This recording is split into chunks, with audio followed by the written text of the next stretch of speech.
Hi friends, lucky Media Kannada YouTube ಚಾನಲ್ಗೆ ಸ್ವಾಗತ.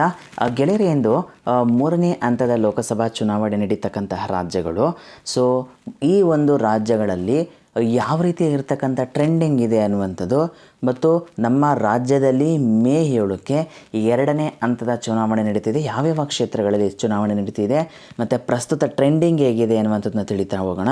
ಅದ್ರ ಜೊತೆಗೆ ಕೆಲವು ಮೇಜರ್ ಆಗಿರ್ತಕ್ಕಂತಹ ಗುಜರಾತ್ ಇರ್ಬೋದು, ಕರ್ನಾಟಕ ಇರ್ಬೋದು, ಮಹಾರಾಷ್ಟ್ರ ಮತ್ತು ಉತ್ತರ ಪ್ರದೇಶ ಮತ್ತು ಮಧ್ಯಪ್ರದೇಶ ಮತ್ತು Chhattisgarh most of the big ಸೀಟ್ಸ್ಗೆ ಅಲ್ಲಿ ಎಲೆಕ್ಷನ್ ನಡೀತಾ ಇದೆ ಸ್ನೇಹಿತರೆ.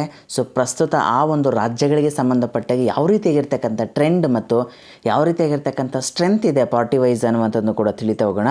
ಸೊ ಯಾರೇನು Lucky Media Kannada YouTube channel subscribe ಮಾಡಿಲ್ಲ, ದಯವಿಟ್ಟು ಸಬ್ಸ್ಕ್ರೈಬ್ ಮಾಡಿ, ಶೇರ್ ಮಾಡಿ, ಲೈಕ್ ಮಾಡಿ ಅಂತ ಹೇಳ್ತಾ ಬನ್ನಿ ವೀಕ್ಷಕರೇ ತಿಳಿತಾ ಹೋಗೋಣ. ಸೊ ಮೂರನೇ ಹಂತದ ಲೋಕಸಭಾ ಚುನಾವಣೆ ನಡೀತಕ್ಕಂತಹ ರಾಜ್ಯಗಳು, ಅದರಲ್ಲೂ ಕೂಡ ಈಗ ಆಲ್ರೆಡಿ 2 ಹಂತವನ್ನು ಕಂಪ್ಲೀಟ್ ಮಾಡಿದೆ ಭಾರತ ಅನ್ನುವಂಥದ್ದು. ಸೊ ಮೂರನೇ ಹಂತದ ಲೋಕಸಭಾ ಚುನಾವಣೆ ಅಂತಕ್ಕಂಥದ್ದು ತುಂಬ ಕ್ರೂಷಿಯಲ್ ಆಗಿರ್ತಕ್ಕಂತಹ ಲೋಕಸಭಾ ಚುನಾವಣೆ ಅಂತ ಹೇಳಿದ್ರು ಕೂಡ ತಪ್ಪಾಗಲಾರದು. ಅದರಲ್ಲೂ ಕೂಡ 95 ಸೀಟ್ಗಳಿಗೆ ಈ ಒಂದು ಎಲೆಕ್ಷನ್ ನಡೀತಾ ಹೋಗುತ್ತೆ ಸ್ನೇಹಿತರೆ. ಅದರಲ್ಲೂ ಕೂಡ ಯಾವ್ಯಾವ ರಾಜ್ಯಗಳಲ್ಲಿ ಎಷ್ಟೆಷ್ಟು ಸೀಟ್ ಅಂತ ನೋಡ್ತಾ ಹೋಗೋಣ. ಅಸ್ಸಾಮಲ್ಲಿ 4 ಲೋಕಸಭಾ ಕ್ಷೇತ್ರಗಳಿಗೆ ಚುನಾವಣೆ ನಡೀತಾ ಇದೆ. ಬಿಹಾರ 5, ಗುಜರಾತ್ನ ಎಲ್ಲ 26 ಸ್ಥಾನಗಳಿಗೆ ಚುನಾವಣೆ ನಡೀತಾ ಇದೆ ಮೂರನೇ ಹಂತದಲ್ಲಿ. ಇನ್ನು ಕರ್ನಾಟಕದಲ್ಲಿ 14 ಲೋಕಸಭಾ ಕ್ಷೇತ್ರಗಳಿಗೆ ಚುನಾವಣೆ ನಡೀತಾ ಇದೆ ಗೆಳೆಯರೆ. ಇನ್ನು ಮಧ್ಯಪ್ರದೇಶದಲ್ಲಿ 8 ಕ್ಷೇತ್ರಗಳಿಗೆ, ಮಹಾರಾಷ್ಟ್ರದಲ್ಲಿ 11 ಕ್ಷೇತ್ರಗಳಿಗೆ, ಉತ್ತರ ಪ್ರದೇಶದ 10 ಕ್ಷೇತ್ರಗಳಿಗೆ ಈ ಒಂದು ಲೋಕಸಭಾ ಚುನಾವಣೆ ನಡೀತಾ ಇದೆ ಮೂರನೇ ಹಂತದಲ್ಲಿ ಎನ್ನುವಂಥದ್ದು.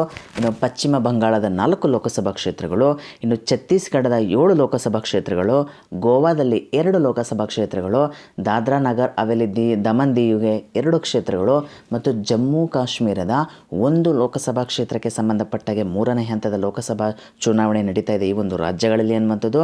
ಅದರಲ್ಲೂ ಕೂಡ ಕೆಲವು ರಾಜ್ಯಗಳನ್ನ ನೋಡಿದಾಗ ತುಂಬ ನಂಬರ್ಸ್ ಏನಿದೆಯಲ್ಲ ತುಂಬ ದೊಡ್ಡದಾಗಿ ಕಾಣ್ತಾ ಇದೆ ಸ್ನೇಹಿತರೆ. ಸೊ ಅದರಿಂದ ಇದೊಂದು ರೀತಿ ಈ ಒಂದು ಹಂತದ ಚುನಾವಣೆ ಅಂತಕ್ಕದ್ದು ತುಂಬ ಕ್ರೂಷಿಯಲ್ ಆಗಿದೆ ಎಲ್ಲ ಪಕ್ಷಗಳಿಗೂ ಅನ್ನುವಂಥದ್ದು. ಅದರಲ್ಲೂ ಕೂಡ ಕೆಲವು ಪಾರ್ಟಿಗಳಿಗೆ ಸಂಬಂಧಪಟ್ಟ ಹಾಗೆ ಈ ಮೂರನೇ ಹಂತ ಅನ್ನುವಂಥದ್ದು ತುಂಬ ಬಿಗ್ ಇಂಪ್ಯಾಕ್ಟನ್ನು ಮಾಡುತ್ತೆ ರಿಸಲ್ಟಲ್ಲಿ ಅನ್ನುವಂಥದ್ದು.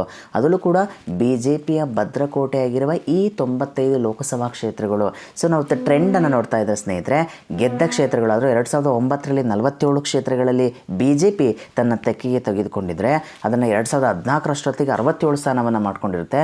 ಇನ್ನು 2019ರಷ್ಟೊತ್ತಿಗೆ 72 ಸ್ಥಾನಗಳಲ್ಲಿ ತನ್ನ ಒಂದು ತೆಕ್ಕೆಗೆ ತೆಗೆದುಕೊಂಡು ಒಂದು ರೀತಿಯಾಗಿರ್ತಕ್ಕಂಥ BJP ಏನಿದೆಯಲ್ಲ 95 ಕ್ಷೇತ್ರಗಳಲ್ಲಿ 72 ಕ್ಷೇತ್ರಗಳಲ್ಲಿ ತನ್ನ ಮುನ್ನಡೆಯನ್ನು ಕಾಯ್ದುಕೊಂಡು ತನ್ನ ಅಭ್ಯರ್ಥಿಗಳನ್ನು ಗೆಲ್ಲಿಸ್ಕೊಂಡಿರುತ್ತೆ ಸ್ನೇಹಿತರೆ. ಅದರಿಂದ ಈ ಒಂದು ಮೂರನೇ ಹಂತ ಅಂತಕ್ಕಂಥದ್ದು BJPಗೆ ಸಂಬಂಧಪಟ್ಟಾಗೆ ಅತಿ ದೊಡ್ಡ ಆಗಿರ್ತಕ್ಕಂತಹ ಇಂಪಾರ್ಟೆಂಟ್ ಆಗಿರ್ತಕ್ಕಂಥ ಲೋಕಸಭಾ ಪೇಸ್ ಅಂತ ಹೇಳಿದ್ರು ಕೂಡ ತಪ್ಪಾಗಲಾರದು ಸ್ನೇಹಿತರೆ.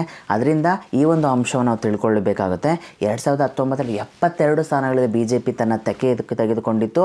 ಸೊ ಏನು BJPಯ ಕನಸಿದೆಯಲ್ಲ 400+ ಅಥವಾ 350 ಸ್ಥಾನಗಳ ಗೆಲುವಿನ ಏನು ಆಸೆ ಇದೆಯಲ್ಲ, ಸೊ ಅದಕ್ಕೆ ಪುಷ್ಟಿ ಕೊಡಬೇಕಾಗುತ್ತೆ ಈ ಒಂದು ಮೂರನೇ ಹಂತದ ಲೋಕಸಭಾ ಚುನಾವಣೆ. ಇದರಲ್ಲಿ ಮಾತ್ರ ಅವರು ಒಂದು 60-70 ಸೀಟ್ಗಳನ್ನ ವಿನ್ ಆದರೆ ಮಾತ್ರ ಅವರ ಏನು ಕನಸಿದೆಯಲ್ಲ 350-400 ಸೀಟ್ಗಳ ಕನಸು ಮಾತ್ರ ನನಸಾಗಲಿಕ್ಕೆ ಸಾಧ್ಯ ಅನ್ನುವಂಥದ್ದನ್ನ ನಾವು ತಿಳಿತಾ ಹೋಗ್ಬೋದಾಗುತ್ತೆ ಸ್ನೇಹಿತರೆ. ಇನ್ನು ನಮ್ಮ ರಾಜ್ಯಕ್ಕೆ ಸಂಬಂಧಪಟ್ಟಾಗೆ, ದೇಶಕ್ಕೆ ಸಂಬಂಧಪಟ್ಟಾಗೆ ಇದು ಮೂರನೇ ಹಂತ ಆದರೆ ನಮ್ಮ ರಾಜ್ಯಕ್ಕೆ ಸಂಬಂಧಪಟ್ಟಾಗೆ ಇದು ಎರಡನೇ ಹಂತದ ಎಲೆಕ್ಷನ್ ಆಗಿರುತ್ತೆ. ಆಲ್ರೆಡಿ ಏಪ್ರಿಲ್ 26ರಂದು 14 ಕ್ಷೇತ್ರಗಳಿಗೆ ಮೊದಲ ಹಂತದ ಲೋಕಸಭಾ ಚುನಾವಣೆ ನಡೆದಿದೆ ಅನ್ನುವಂಥದ್ದು. ಇನ್ನು ಎರಡನೇ ಹಂತದಲ್ಲಿ ನೋಡಿ ಚುನಾವಣೆ ನಡೀತಕ್ಕಂತಹ ಜಿಲ್ಲೆಗಳು ಯಾವುದಪ್ಪ ಅಂತಂದರೆ ಇಲ್ಲಿ ಕೂಡ ತುಂಬ ಇಂಪಾರ್ಟೆಂಟ್ ಆಗಿರ್ತಕ್ಕಂಥ ಕ್ಷೇತ್ರಗಳು ನೋಡ್ತೀವಿ. ಒಂದೊಂದು ರೀತಿಯಾಗಿರ್ತಕ್ಕಂಥ ಹೈ ಪ್ರೊಫೈಲ್ ಕ್ಷೇತ್ರಗಳಂತನೂ ಕೂಡ ಎಲ್ಲರೂ ಕೂಡ ತಪ್ಪಾಗಲಾರ್ದು. ಶಿವಮೊಗ್ಗ ಇರ್ಬೋದು, ದಾವಣಗೆರೆ ಇರ್ಬೋದು, ಬೆಳಗಾವಿ, ಬೀದರ್, ರಾಯಚೂರು, ಉತ್ತರ ಕನ್ನಡ, ಕಲಬುರಗಿ, ಬಾಗಲಕೋಟೆ, ವಿಜಯಪುರ, ಚಿಕ್ಕೋಡಿ, ಹಾವೇರಿ, ಕೊಪ್ಪಳ ಈ ಒಂದು 14 ಕ್ಷೇತ್ರಗಳಿಗೆ ಸಂಬಂಧಪಟ್ಟ ಹಾಗೆ ಚುನಾವಣೆ ನಡೀತಿದೆ ಗೆಳೆಯರೆ. ಇನ್ನು ಸ್ಪೆಸಿಫಿಕ್ ಆಗಿ ನೋಡಿದಾಗ ಕೆಲವು ರಾಜ್ಯಗಳಿಗೆ ಸಂಬಂಧಪಟ್ಟ ಹಾಗೆ ಡಬಲ್ ಡಿಜಿಟ್ ಕ್ಷೇತ್ರಗಳ ಸಂಖ್ಯೆಗಳನ್ನು ನೋಡ್ತಿದ್ದೀವಿ ಲೋಕಸಭಾ ಕ್ಷೇತ್ರಗಳನ್ನು. ಅದರಲ್ಲೂ ಕೂಡ ನಮ್ಮ ದೇಶಾದ್ಯಂತ ನೋಡಿಕೊಂಡಾಗ ಉತ್ತರ ಪ್ರದೇಶ ಬಿಟ್ಟರೆ ಮಹಾರಾಷ್ಟ್ರ ಅತಿ ಹೆಚ್ಚು ಲೋಕಸಭಾ ಕ್ಷೇತ್ರಗಳನ್ನು ಹೊಂದಿರತಕ್ಕಂಥ ಮಹಾರಾಷ್ಟ್ರದಲ್ಲಿ ನಾವು ನೋಡ್ತಾ ಹೋಗ್ಬೋದಾಗುತ್ತೆ ಸ್ನೇಹಿತರೆ. ಅಲ್ಲಿ ಆಲ್ಮೋಸ್ಟ್ 10 ಕ್ಷೇತ್ರಗಳಿಗೆ ಚುನಾವಣೆ ನಡೀತಾ 11 ಕ್ಷೇತ್ರಗಳಿಗೆ ಚುನಾವಣೆ ನಡೀತಾ ಇದೆ. ಸೊ ಬಿ ಜೆ ಪಿ 7 ಸ್ಥಾನದಲ್ಲಿ ಬಿ ಜೆ ಪಿ ಮತ್ತು ಏಕನಾಥ್ ಶಿಂದೆ ಬಣ ಮತ್ತು ಅಜಿತ್ ಪವಾರ್ ಬಣ ಏನಿದೆಯಲ್ಲ NCP ಅವರು ಏನು ಮಾಡ್ಕೊಂಡ್ರೆ ಒಂದು ಪರಿವಾರವನ್ನು ಮಾಡ್ಕೊಂಡಿದ್ದಾರೆ, ಒಂದು ಅಲಯನ್ಸನ್ನು ಮಾಡಿಕೊಂಡು ಅವರು ಇತ್ತು ಅಂದರೆ, ಇನ್ನು INDA ಮೈತ್ರಿಕೂಟ ಏನಿದೆಯಲ್ಲ INDA ಮೈತ್ರಿಕೂಟದಲ್ಲಿ ಶರದ್ ಪವಾರ್ ಬಣ ಮತ್ತು ಠಾಕ್ರೆ ಬಣ ಒಂದಾಗಿದೆ. ಸೊ ಈ ಎರಡು ಬಣಗಳ ನಡುವೆ ಒಂದು ರೀತಿಯಾಗಿರ್ತಕ್ಕಂಥ ತೀವ್ರ ಪೈಪೋಟಿಯನ್ನು ನೋಡ್ಬೋದಾಗುತ್ತೆ. ಈ 11 ಕ್ಷೇತ್ರಗಳಲ್ಲಿ BJP 7 ಕ್ಷೇತ್ರದಲ್ಲಿತ್ತೆ ಅಂತಂದರೆ ಸ್ಪರ್ಧೆ ಮಾಡ್ತಾ ಇದೆ. ಏಕನಾಥ್ ಶಿಂದೆ ಮತ್ತು ಶಿವಸೇನೆ ಬಣ, ಶಿವಸೇನೆ ಅಜಿತ್ ಪವಾರ್ ಪಕ್ಷಗಳು 3 ಸ್ಥಾನಗಳಲ್ಲಿ ಸ್ಪರ್ಧಿಸ್ತಾ ಇದ್ದಾರೆ. ಇನ್ನು ಶಿವಸೇನೆ ಮತ್ತು ಶರದ್ ಪವಾರ್ ಬಣ ಎಲ್ಲ 4 ಕ್ಷೇತ್ರಗಳನ್ನು ಸ್ಪರ್ಧೆ ಮಾಡ್ತಾ ಇದೆ ಸ್ನೇಹಿತರೆ. ಸೊ ತೀವ್ರ ಪೈಪೋಟಿಯನ್ನು ನೋಡ್ತಾ ಇದ್ದೀವಿ ಮಹಾರಾಷ್ಟ್ರ ರಾಜಕೀಯಕ್ಕೆ ಸಂಬಂಧಪಟ್ಟಾಗೆ. ಅದರಲ್ಲೂ ಕೂಡ ಶರತ್ ಮತ್ತು ಠಾಕ್ರೆ ಬಣಕ್ಕೆ ಒಂದು ರೀತಿಯಾಗಿರ್ತಕ್ಕಂಥ ಸಿಂಪತಿ ಇದೆ. ಇಲ್ಲ BJP ಠಾಕ್ರೆ ಪಕ್ಷ ಆಗಿರ್ತಕ್ಕಂತಹ ಶಿವಸೇನೆಯನ್ನು ಮತ್ತು NCPಯ ಶರದ್ ಪವಾರ್ ಪಕ್ಷವನ್ನು ಹೊಡೆದು ಏನು ಮಾಡ್ತಾ ಇದ್ದಾರೆ, BJP ತನ್ನ ಅಧಿಕಾರವನ್ನು ಹಿಡಿದಿತ್ತು ಮಹಾರಾಷ್ಟ್ರದಲ್ಲಿ ಎನ್ನುವಂಥದ್ದು. ಸೊ ಆ ಒಂದು 2 ಬಣಗಳನ್ನು, ಆ 2 ಪಕ್ಷಗಳನ್ನು ಹೊಡೆದಿರ್ತಕ್ಕಂಥದ್ದು BJPಗೆ ಎಲ್ಲೋ ಒಂದು ರೀತಿಯಾಗಿರ್ತಕ್ಕಂತಹ ನೆಗೆಟಿವಿಟಿ ಆಗ್ಬೋದು ಅನ್ನುವಂತಹ ಒಂದು ರಾಜಕೀಯ ವಿಶ್ಲೇಷಣೆಗಳನ್ನ ಗಮನಿಸ್ತಾ ಇದ್ದೀವಿ ಸ್ನೇಹಿತರೆ. ಎಲ್ಲ ಠಾಕ್ರೆ ಮತ್ತು ಶರದ್ ಪವಾರ್ಗೆ ಅದೊಂದು ರೀತಿಯಾಗಿರ್ತಕ್ಕಂಥ ಸಿಂಪತಿ ಕ್ರಿಯೇಟ್ ಆಗುವಂತಹ ಅವಕಾಶಗಳು ಜಾಸ್ತಿ ಇದೆ ಅನ್ನುವಂಥದ್ದು ಮಹಾರಾಷ್ಟ್ರ ರಾಜಕೀಯಕ್ಕೆ ಸಂಬಂಧಪಟ್ಟಾಗೆ ನಾವು ಗಮನಿಸ್ತಾ ಇದ್ವಿ ಸ್ನೇಹಿತರೆ. ಅದರಲ್ಲೂ ಕೂಡ ಮಹಾರಾಷ್ಟ್ರಕ್ಕೆ ಸಂಬಂಧಪಟ್ಟಾಗೆ ಮರಾಠ ಮೀಸಲಾತಿ ಅಂತಕ್ಕಂಥದ್ದೆಲ್ಲ BJPಗೆ ಅದು ನೆಗೆಟಿವಿಟಿ ಆಗ್ತಾ ಇದ್ದರೆ, ಸೊ ಪ್ರತಿಪಕ್ಷಗಳಿಗೆ ಅದೊಂದು ರೀತಿಯಾಗಿರ್ತಕ್ಕಂಥ ಅಸ್ತ್ರವಾಗಿ ಕಾಣ್ತಾ ಇದೆ ಅನ್ನುವಂಥದ್ದು. ಇನ್ನು ಮಹಾರಾಷ್ಟ್ರದ ರಾಜಕೀಯಕ್ಕೆ ಸಂಬಂಧಪಟ್ಟಾಗೆ ಒಂದು ರೀತಿಯಾಗಿರ್ತಕ್ಕಂತಹ ತೀವ್ರ ಪೈಪೋಟಿನ ನಾವು ಗಮನಿಸ್ಬೋದಾಗುತ್ತೆ. ಸೊ ಯಾವ ಅಲಯನ್ಸು ಹೆಚ್ಚಿನ ಕ್ಷೇತ್ರಗಳನ್ನು ಗೆಲ್ಲುತ್ತೆ ಅನ್ನುವಂಥದ್ದು. ಇನ್ನು ಎರಡನೇ ತುಂಬ ಅತಿ ದೊಡ್ಡ ಲೋಕಸಭಾ ಕ್ಷೇತ್ರಗಳನ್ನು ಹೊಂದಿರತಕ್ಕಂತಹ ಉತ್ತರ ಪ್ರದೇಶದ ಬಗ್ಗೆ ನೋಡ್ತಾ ಹೋಗೋಣ ಸ್ನೇಹಿತರೆ. ಸೊ ಪ್ರಸ್ತುತ ಫೇಸಲ್ಲಿ 10 ಲೋಕಸಭಾ ಕ್ಷೇತ್ರಗಳಿಗೆ ಚುನಾವಣೆಯನ್ನು ಎದುರಿಸ್ತಾ ಇದೆ. ಸೊ ಉತ್ತರ ಪ್ರದೇಶ ಅಂತಕ್ಕಂಥದ್ದು ಅತಿ ಹೆಚ್ಚು ಲೋಕಸಭಾ ಕ್ಷೇತ್ರಗಳನ್ನು ಹೊಂದಿರತಕ್ಕಂಥ ರಾಜ್ಯ. ನಮಗೆಲ್ಲ ಗೊತ್ತಿರೋಗೆ 80 ಲೋಕಸಭಾ ಕ್ಷೇತ್ರಗಳನ್ನು ಹೊಂದಿರತಕ್ಕಂಥ ರಾಜ್ಯ ಅಂತ ಹೇಳಿದ್ರು ಕೂಡ ತಪ್ಪಾಗಲಾರ್ದು. ಸೊ ವೀಕ್ಷಕರೇ, ಉತ್ತರ ಪ್ರದೇಶಕ್ಕೆ ಸಂಬಂಧಪಟ್ಟಾಗೆ ಈ ಒಂದು ರಾಜ್ಯದಲ್ಲಿ ತ್ರಿಕೋನ ಸ್ಪರ್ಧೆಯಿಂದ ಕೂಡಿದೆ ಅಂತಕ್ಕಂಥದ್ದು. ತ್ರಿಕೋನ ಸ್ಪರ್ಧೆ ಅಂತ BJP ಇತರೆ ಪಕ್ಷಗಳೊಂದಿಗೆ ಅಲಯನ್ಸನ್ನು ಮಾಡಿಕೊಂಡಿದ್ದರೆ, ಸಮಾಜವಾದಿ ಪಕ್ಷ ಅಖಿಲೇಶ್ ಯಾದವ್ ಅವರ ಪಕ್ಷ SP ಕಾಂಗ್ರೆಸ್ ಜೊತೆಗೆ ಅಲಯನ್ಸನ್ನು ಮಾಡ್ಕೊಂಡಿದ್ದೆ ಸ್ನೇಹಿತರೆ. BSP ಏಕಾಂಗಿಯಾಗಿ ಸ್ಪರ್ಧೆಯನ್ನು ಮಾಡ್ತಿದೆ. ಸೊ ಅದರಿಂದ ಉತ್ತರ ಪ್ರದೇಶದ ಲೋಕಸಭಾ ಚುನಾವಣೆ ಅಂತಕ್ಕಂಥದ್ದು ತ್ರಿಕೋನ ಸ್ಪರ್ಧೆಯಿಂದ ಕೂಡಿದ್ರು ಅಂತ ಹೇಳಿದ್ರು ಕೂಡ ತಪ್ಪಾಗಲಾರದು ಸ್ನೇಹಿತರೆ. ಸೊ ಉತ್ತರ ಪ್ರದೇಶಕ್ಕೆ ಸಂಬಂಧಪಟ್ಟಾಗೆ ರಾಮ ಮಂದಿರದ ನಿರ್ಮಾಣದ ವಿಷಯ ಏನಿದೆಯಲ್ಲ, ಅದು ಎಲ್ಲೋ BJPಗೆ ಒಂದು ರೀತಿಯಾಗಿರ್ತಕ್ಕಂಥ ಪ್ಲಸ್ ಆಗಿದೆ ಅಂತ ಹೇಳಿದ್ರು ಕೂಡ ಗಮನಿಸ್ಬೋದಾಗುತ್ತೆ ಸ್ನೇಹಿತರೆ. ಅದ್ರ ಜೊತೆಗೆ BJPಗೆ ಒಂದು ರೀತಿಯಾಗಿರ್ತಕ್ಕಂಥ ಯೋಗಿ ಆದಿತ್ಯನಾಥ್ ಅವರ ಸರ್ಕಾರದ ಸಾಧನೆಗಳು ಕೂಡ ತುಂಬ ಪುಷ್ಟಿಯನ್ನು ಕೊಡುತ್ತೆ ಅವರ ಒಂದು ವೋಟ್ ಬ್ಯಾಂಕ್ ಮೇಲೆ ಅನ್ನುವಂಥದ್ದು. ಇನ್ನು ಗುಜರಾತ್ನ ಬಗ್ಗೆ ನಾವು ತಿಳಿತಾ ಹೋಗೋಣ ಸ್ನೇಹಿತರೆ. ಗುಜರಾತ್ ಅಂತಕ್ಕಂಥದ್ದು ಒಂದು ರೀತಿಯಾಗಿರ್ತಕ್ಕಂತಹ ನರೇಂದ್ರ ಮೋದಿಯವರ ತವರು ರಾಜ್ಯ ಅಂತ ಹೇಳ್ಬೋದು. ಇಲ್ಲಿ ಒಂದು ರೀತಿಯಾಗಿರ್ತಕ್ಕಂಥ ಬಲಿಷ್ಠ BJP ಸಂಘಟನೆಯನ್ನು ಹೊಂದಿದೆ ತಳಮಟ್ಟದಲ್ಲಿ ಅಂತಕ್ಕಂಥದ್ದು. ಸೊ ಗುಜರಾತಲ್ಲಿ 26 ಲೋಕಸಭಾ ಕ್ಷೇತ್ರಗಳಿಗೆ ಚುನಾವಣೆ ನಡೀತಿರೋದ್ರಿಂದ ಎಲ್ಲೋ ಒಂದು ಕಡೆ BJPಗೆ ಕನಿಷ್ಠ 20ರಿಂದ 22 ಸ್ಥಾನಗಳ ನಿರೀಕ್ಷೆ ಆರಾಮಾಗಿ ಮಾಡ್ಬೋದಾಗುತ್ತೆ. ಒಂದು ಬೇಸ್ಮೆಂಟ್ ಏನಿರಲಿಲ್ಲ, BJP ಒಂದು ಭದ್ರಕೋಟೆ ಅಂತ ಹೇಳಿದ್ರು ಕೂಡ ತಪ್ಪಾಗಲಾರ್ದು. ಸೊ ನರೇಂದ್ರ ಮೋದಿ ಅವರ ತವರು ರಾಜ್ಯ ಆಗಿರೋದ್ರಿಂದ ಎಲ್ಲೋ ಒಂದು ರೀತಿಯಾಗಿರ್ತಕ್ಕಂತಹ ಎಲ್ಲೋ ಒಂದು ಕಡೆ ನಿರೀಕ್ಷೆನ ಇಟ್ಕೋಬೋದಾಗುತ್ತೆ ಗುಜರಾತ್ಗೆ ಸಂಬಂಧಪಟ್ಟ ಹಾಗೆ ನರೇಂದ್ರ ಮೋದಿಯವರು. ಸೊ ಅಲ್ಲಿ ಜಾಸ್ತಿ ಸೀಟ್ಗಳನ್ನ ವಿನ್ ಆಗುವಂಥ ಚಾನ್ಸಸ್ ತುಂಬ ಜಾಸ್ತಿ ಇದೆ ಗುಜರಾತ್ಗೆ ಸಂಬಂಧಪಟ್ಟಾಗೆ ಅಂತ ಹೇಳ್ಬೋದು.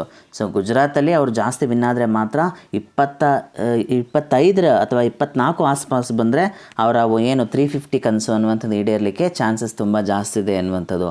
ಇನ್ನು ಮಧ್ಯಪ್ರದೇಶ ನೋಡ್ತಾ ಹೋಗೋಣ ಸ್ನೇಹಿತರೆ. ಸೊ ಮಧ್ಯಪ್ರದೇಶ ಅಂತಕ್ಕಂಥದ್ದು ತುಂಬ ಲೋಕಸಭಾ ಕ್ಷೇತ್ರಗಳನ್ನು ಹೊಂದಿರತಕ್ಕಂತಹ ಇದು ಕೂಡ ಒಂದು ರೀತಿಯಾಗಿರ್ತಕ್ಕಂತಹ ದೊಡ್ಡ ರಾಜ್ಯ ಅಂತ ಹೇಳ್ಬೋದು. ಇತ್ತೀಚೆಗೆ ನಡೆದಿರ್ತಕ್ಕಂತಹ ವಿಧಾನಸಭಾ ಚುನಾವಣೆಯಲ್ಲಿ ಒಂದು ರೀತಿಯಾಗಿರ್ತಕ್ಕಂಥ ಭರ್ಜರಿ ಗೆಲುವನ್ನು ಹೊಂದಿದೆ ಸ್ನೇಹಿತರೆ ಮಧ್ಯಪ್ರದೇಶದಲ್ಲಿ BJP ಅಂತಕ್ಕಂಥದ್ದು. ಸೊ ಅದರಿಂದ ಎಲ್ಲೋ ಒಂದು ಕಡೆ BJPಗೆ ಇದೊಂದು ರೀತಿಯಾಗಿರ್ತಕ್ಕಂತಹ ಪ್ಲಸ್ ಪಾಯಿಂಟ್ ಅಂತ ಹೇಳಿದ್ರು ಕೂಡ ತಪ್ಪಾಗಲಾರ್ದು. ಅದರಲ್ಲೂ ಕೂಡ BJPಗೆ ಸಂಬಂಧಪಟ್ಟಾಗೆ ಈ ಒಂದು ಲೋಕಸಭಾ ಕ್ಷೇತ್ರಗಳಲ್ಲಿ ಕಡಿಮೆ ಪೈಪೋಟಿ ಇದೆ ಅನ್ನುವಂಥದ್ದು. ಸೊ ಅಷ್ಟೊಂದು ಪೈಪೋಟಿ ಕಾಣಿಸಲ್ಲ. BJP ಮತ್ತು ಕಾಂಗ್ರೆಸ್ನ ನಡುವೆ ಪೈಪೋಟಿ ಇದೆ, ಬಟ್ ತುಂಬ ಕಡಿಮೆ ಆಗಿರ್ತಕ್ಕಂತಹ ಪೈಪೋಟಿಯನ್ನು ಗಮನಿಸ್ಬೋದಾಗುತ್ತೆ. ಸೊ ಮಧ್ಯಪ್ರದೇಶನೂ ಕೂಡ ತುಂಬ ಈಸಿಯಾಗಿ ವಿನ್ ಆಗುವಂತಹ ಲೋಕಸಭಾ ಕ್ಷೇತ್ರ ಅಂತ ಹೇಳಿದ್ರು ಕೂಡ ತಪ್ಪಾಗಲಾರ್ದು BJPಯ ಪಾಲಿಗೆ ಅಂತಕ್ಕಂಥದ್ದು.